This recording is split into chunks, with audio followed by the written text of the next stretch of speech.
ಮನುಷ್ಯರಿಗೆ ಭಕ್ತಿ ಇರೋದ್ರಿಂದ ಉಳಿಲಿಕ್ಕೆ ಸಾಧ್ಯ ಆಗಿದೆ. ಇವತ್ತು ಭಾರತ ದೇಶದಲ್ಲಿ ಎಷ್ಟು ಜನ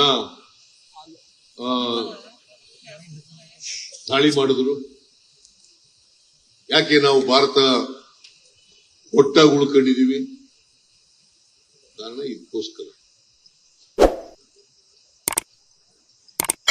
ಏನ್ ಮೊಘಲರು ದಾಳಿ ಮಾಡಿದ್ರು, ಬ್ರಿಟಿಷ್ನವ್ರು ದಾಳಿ ಮಾಡಿದ್ರು, ಫ್ರೆಂಚರು ದಾಳಿ ಮಾಡಿದ್ರು, ಎಷ್ಟು ಜನ ಮಾಡಿದ್ರು, ದಾಳಿ ಮಾಡಿದ್ರು ಈ ದೇಶದ ಮೇಲೆ. ಆದ್ರೂ ಒಂದು ದೇಶವಾಗಿ ಉಳ್ಕೊಂಡಿದೀವಿ ನಾವು, ಒಂದು ದೇಶವಾಗಿ ಉಳ್ಕೊಂಡಿದೀವಿ. ಕಾರಣ ಯಾಕಂತಂದ್ರೆ ನಮ್ಮ ಸಂಸ್ಕೃತಿ, ನಮ್ಮ ದೇವರುಗಳು, ನಮ್ಮ ಧರ್ಮ, ನಮ್ಮೆಲ್ಲರೂ ಕೂಡ ಕಟ್ಟಾಕಿ, ಅದಕ್ಕೋಸ್ಕರ ಉಳಿದಿದ್ವಿ. ಹಾಗಾಗಿ ಶ್ರೀರಾಮಚಂದ್ರ ಇವತ್ತು ನೀವೆಲ್ಲರೂ ಕೂಡ ಅದನ್ನು ಪ್ರತಿಷ್ಠಾಪನೆ ಮಾಡಿದ್ದೀರಿ, ಭಕ್ತಿಯಿಂದ ಭಾಗವಹಿಸಿದ್ದೀರಿ. ನಾನು ಕೂಡ ಭಕ್ತಿಯಿಂದ ಈ ಶ್ರೀರಾಮಚಂದ್ರನ ಪ್ರತಿಷ್ಠಾಪನಾ ಕಾರ್ಯಕ್ರಮದಲ್ಲಿ, ಆಂಜನೇಯನ ಲೋಕಾರ್ಪಣೆ ಕಾರ್ಯಕ್ರಮದಲ್ಲಿ ಭಾಗವಹಿಸಿದ್ದೇನೆ.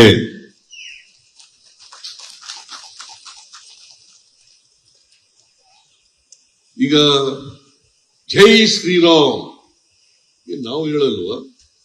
ಅದು ಯಾರ್ದು ಒಬ್ಬರದು ಸ್ಲೋಗನ್ ಅಲ್ಲ, ಇಡೀ ಸಮಾಜದ ಸ್ಲೋಗನ್. ಜೈ ಶ್ರೀರಾಮ್ ನಾವು ಹೇಳ್ತೀವಿ, ಜೈ ಶ್ರೀರಾಮ್. ಅದೇನ್ ತಿಳ್ಕೊಂಡ್ರೆ ನಮಗೆ ನಮ್ ಸೊತ್ತು ತಿಳ್ಕೊಂಡವ್ರೆ ಕೆಲವು, ಅಲ್ಲಿವೇ ಅಲ್ಲ. ಶ್ರೀರಾಮನಿಗೆ ಜೈ ಅನ್ನೋದು ಅಷ್ಟೇ.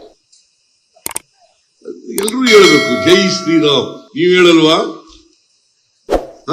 ಹೇಳಿ ಒಂದ್ಸರಿ ಜೈ ಶ್ರೀರಾಮ್, ಜೈ ಶ್ರೀರಾಮ್. ನಿಮ್ಮೆಲ್ಲರಿಗೂ ನಮಸ್ಕಾರ. ಮನುಷ್ಯರಿಗೆ ಭಕ್ತಿ ಇರೋದ್ರಿಂದ ಉಳಿಲಿಕ್ಕೆ ಸಾಧ್ಯ ಆಗಿದೆ. ಇವತ್ತು ಭಾರತ ದೇಶದಲ್ಲಿ ಎಷ್ಟು ಜನ ದಾಳಿ ಮಾಡಿದ್ರು? ಯಾಕೆ ನಾವು ಭಾರತ ಒಟ್ಟಾಗಿ ಉಳ್ಕೊಂಡಿದೀವಿ? ಕಾರಣ ಇದಕ್ಕೋಸ್ಕರ. ಏನ್ ಮೊಘಲರು ದಾಳಿ ಮಾಡಿದ್ರು, ಬ್ರಿಟಿಷ್ನವ್ರು ದಾಳಿ ಮಾಡಿದ್ರು, ಫ್ರೆಂಚರು ದಾಳಿ ಮಾಡಿದ್ರು, ಎಷ್ಟು ಜನ ಮಾಡಿದ್ರು, ದಾಳಿ ಮಾಡಿದ್ರು ಈ ದೇಶದ ಮೇಲೆ. ಆದ್ರೂ ಒಂದು ದೇಶವಾಗಿ ಉಳ್ಕೊಂಡಿದೀವಿ ನಾವು, ಒಂದು ದೇಶವಾಗಿ ಉಳ್ಕೊಂಡಿದೀವಿ. ಕಾರಣ ಯಾಕಂತಂದ್ರೆ ನಮ್ಮ ಸಂಸ್ಕೃತಿ, ನಮ್ಮ ದೇವರುಗಳು, ನಮ್ಮ ಧರ್ಮ, ನಮ್ಮೆಲ್ಲರೂ ಕೂಡ ಕಟ್ಟಾಕಿ, ಅದಕ್ಕೋಸ್ಕರ ಉಳಿದಿದ್ವಿ. ಹಾಗಾಗಿ ಶ್ರೀರಾಮಚಂದ್ರ ಇವತ್ತು ನೀವೆಲ್ಲರೂ ಕೂಡ ಅದನ್ನು ಪ್ರತಿಷ್ಠಾಪನೆ ಮಾಡಿದ್ದೀರಿ, ಭಕ್ತಿಯಿಂದ ಭಾಗವಹಿಸಿದ್ದೀರಿ. ನಾನು ಕೂಡ ಭಕ್ತಿಯಿಂದ ಈ ಶ್ರೀರಾಮಚಂದ್ರನ ಪ್ರತಿಷ್ಠಾಪನಾ ಕಾರ್ಯಕ್ರಮದಲ್ಲಿ, ಆಂಜನೇಯನ ಲೋಕಾರ್ಪಣೆ ಕಾರ್ಯಕ್ರಮದಲ್ಲಿ ಭಾಗವಹಿಸಿದ್ದೇನೆ.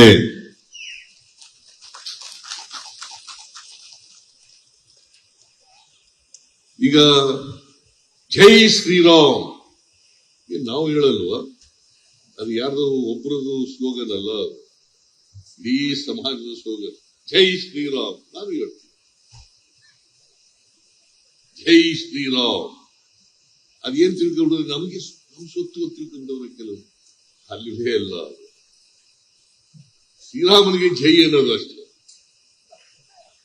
ಎಲ್ರೂ ಹೇಳ್ಬೇಕು ಜೈ ಶ್ರೀರಾಮ್. ನೀವ್ ಹೇಳಲ್ವಾ? ಹೇಳಿ ಒಂದ್ಸರಿ ಜೈ ಶ್ರೀರಾಮ್, ಜೈ ಶ್ರೀರಾಮ್.